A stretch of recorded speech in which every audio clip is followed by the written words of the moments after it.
17-year-old Rosemary Anderson is walking down a suburban road, visibly agitated. A car is soon driving alongside her. It is her 19-year-old boyfriend, John Button. They were previously at John's parents' house when they got into an argument and Rosemary decided to walk home.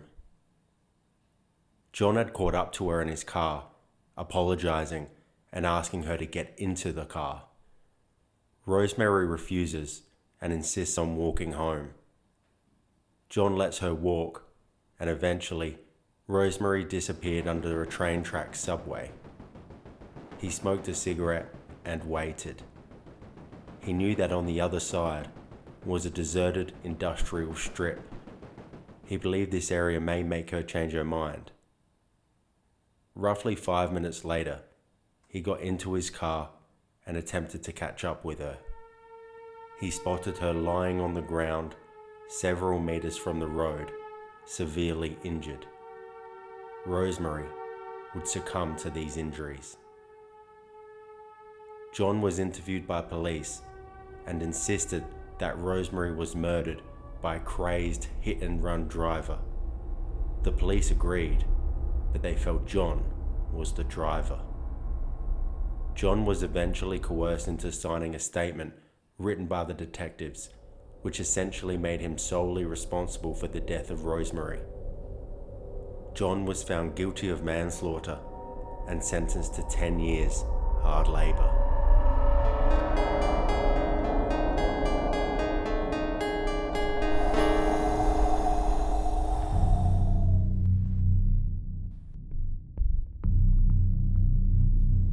A couple are out on a walk one afternoon. The woman notices something behind a bush. She immediately calls the police. The police quickly arrive and they discover a rifle hidden behind the bush. Police were on high alert at this point in time. There was an unknown killer responsible for 5 murders on Australia Day that same year, and he was still on the loose. This mysterious man was dubbed the Night Caller and also the Nedlands Monster. The police tested the rifle and a ballistics test confirmed it was the weapon which was used to commit the murder of Shirley MacLeod. The police decided to do something unorthodox. They decided to leave the rifle as it was left, but instead replacing it with a dummy replica. Police were to conduct stakeouts in the hope that the killer would return to retrieve their lost weapon.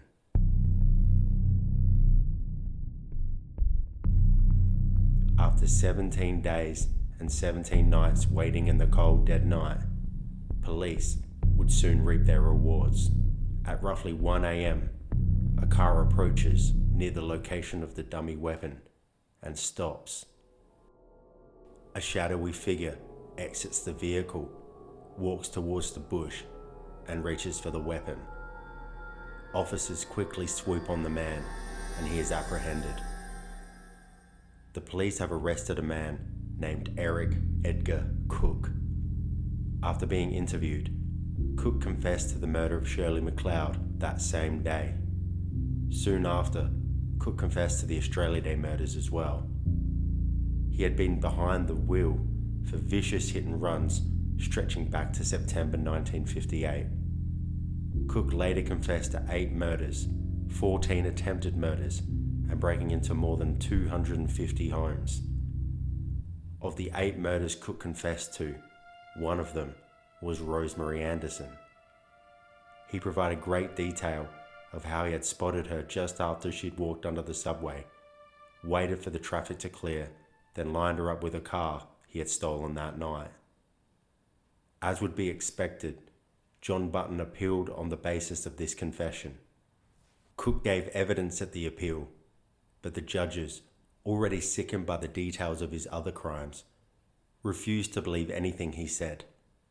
They said he was inventing the story to delay the death sentence he had been handed for his other murders. Eric Edgar Cook was hanged in October 1964. John Button was released from jail after 5 years.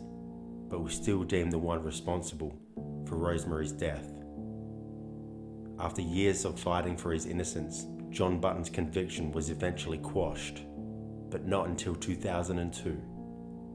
John received compensation for his wrongful conviction, and justice was eventually served.